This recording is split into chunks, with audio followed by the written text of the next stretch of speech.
টাকা পয়সা, জাগতিক সম্পদ এগুলা।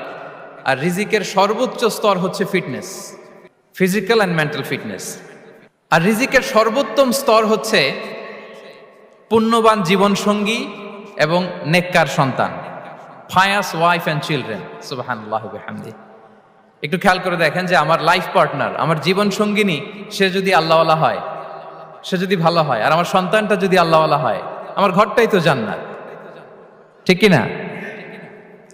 তো এটা হচ্ছে রিজিকের সর্বোত্তম স্তর। জীবন সঙ্গিনী সে যদি নেককার হয়, আল্লাহওয়ালা হয়, মুতিয়া কানিতা সে যদি হয়, আর আমার সন্তান, আমার চিলড্রেন, সেও যদি ফায়াস হয়, তাহলে আমার ঘরটাই হচ্ছে paradise, a piece of paradise in this দুনিয়া। সুবহানাল্লাহ।